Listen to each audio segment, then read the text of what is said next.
Good evening, ladies and gentlemen. Welcome to Channel 2 News Bulletin. I'm Abir Mitwali, be presenting the news bulletin. President Abdel-Fattah el-Sisi addresses emergency Arab Islamic summit in Doha and denounces Israeli aggression as undermining to peace efforts.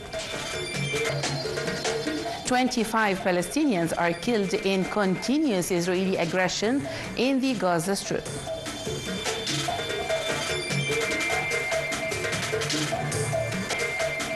And IAEA urges implementation of new deal with Iran as Tehran demands security safeguards following Israel's attacks.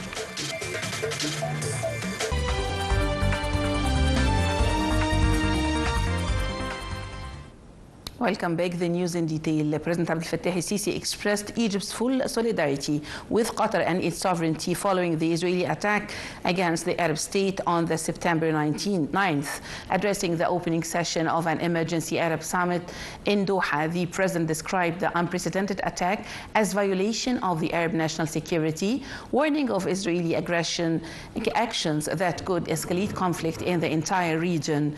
President el-Sisi added that Israeli actions in the Gaza Strip and elsewhere aim to foil attempts for peaceful settlements in the region, asserting that Egypt will continue its fixed support to Palestinians' steadfastness against relocation attempts. He reiterated that the Israeli side should be aware that its security and safety could never be realized by oppressive power and continued assaults, but rather by the respect of Arab and Islamic nations in the region.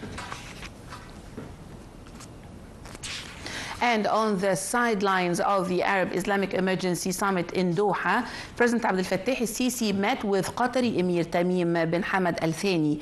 President el-Sisi expressed his condolences to Emir Tamim and Qatari people over the victims of the Israeli aggression in Qatar last week, renewing Egypt's condemnation of the flagrant violation of Qatari sovereignty. President el-Sisi stressed Egypt's readiness to provide all means of support to maintain Qatari territorial sovereignty.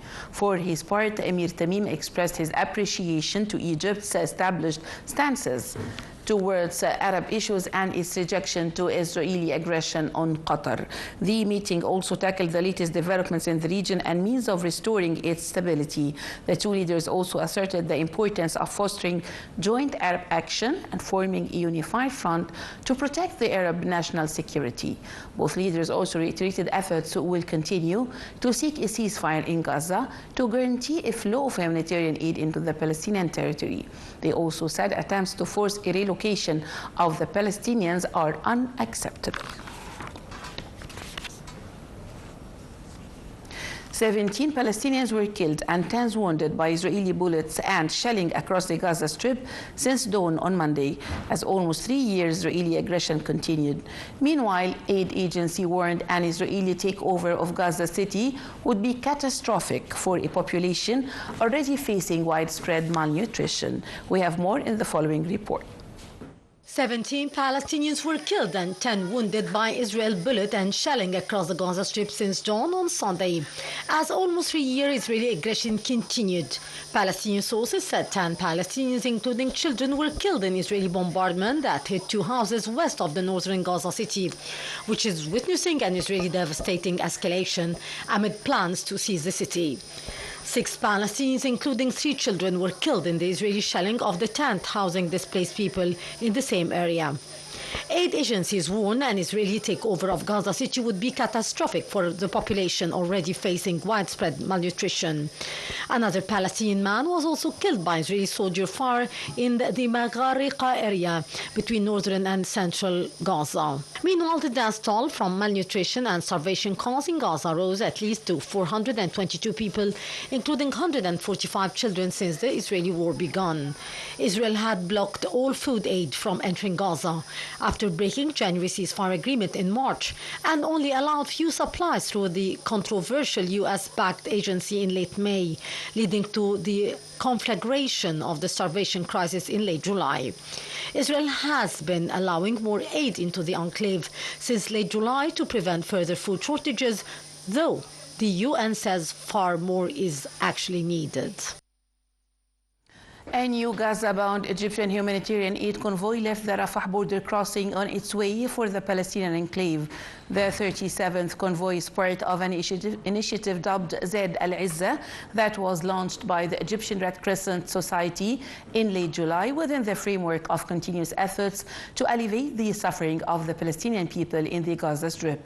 The society has been commissioned as a national mechanism for coordinating and directing Gaza-bound aid at the Rafah border crossing since the beginning of the humanitarian crisis. U.S. Secretary of State Marco Rubio told Israel on Monday that the United States backed the constructive role by Qatar in mediating a ceasefire in the Israeli war in Gaza. He was Rubio speaking at a joint news conference with Israeli Prime Minister Benjamin Netanyahu during a visit to Israel after an Israeli strike that targeted Hamas leaders in Qatar last week. Before leaving Washington, Rubio said that he wanted to discuss how Israel would finish its war in Gaza and ensure remaining hostages could be released. After Rubio arrived on Sunday, Netanyahu led him and U.S. Ambassador Mike Huckabee on a tour of the occupied East Jerusalem, where he made an incursion into the Buraq wall, part of the western wall of Al-Aqsa Mosque compound. Israel calls it the Wailing Wall and has turned it into a Jewish prayer site since it occupied East Jerusalem in June 1967.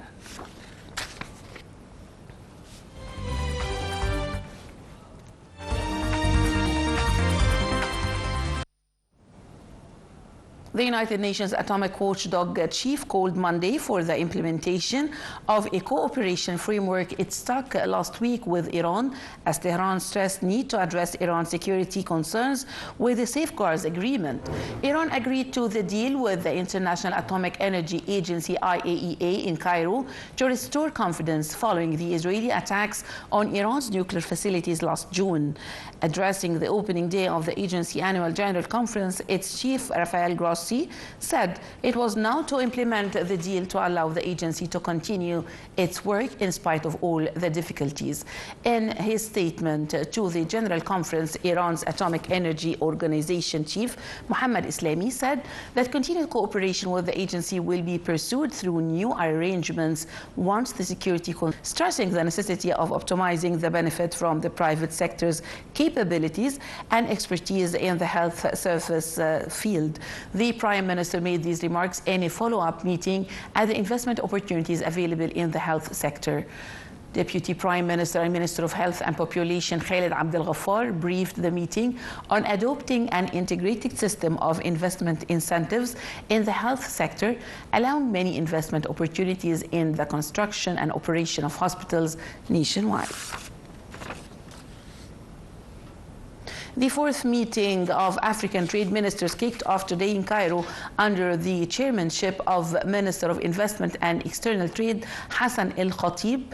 Addressing the inaugural session, El Khatib noted that meeting focuses on the global geopolitical and economic changes which make it imperative for the African nations to accelerate the creation of unified commodities and services joint African market. The minister renewed Egypt's commitment to continue the path of African economic integration with all its experiences in its capacity as the current president of the African Trade Council.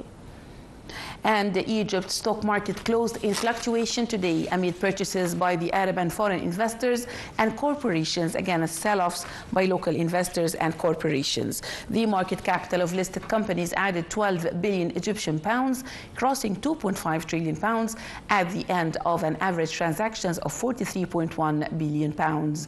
The benchmark index EGX 30 rose 0.2% above the 35,165 point mark. The equal weighted indices, the EGX 70 and 100, both fell 0.5%.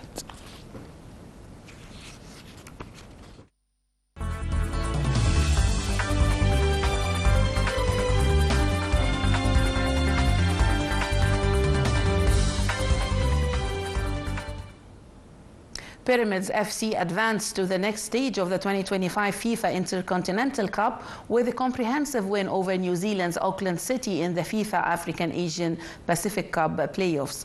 Egypt's African champions Pyramids now march on to face Saudi Arabia's Al Ahly, winners of the AFC Champions League Elite in the FIFA African Asian Pacific Cup, and stand just 2 matches from an Intercontinental Cup decider against French side European champions Paris Saint-Germain.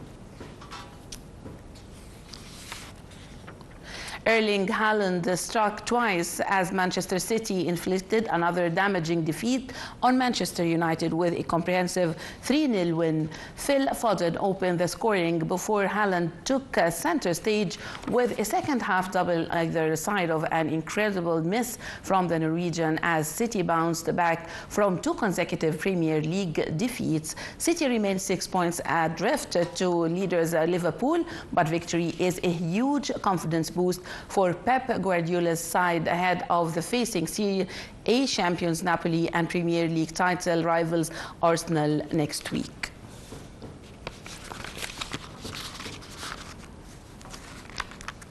Ladies and gentlemen, that's all from me, Abir Mitwali. Thanks for watching, and please stay tuned.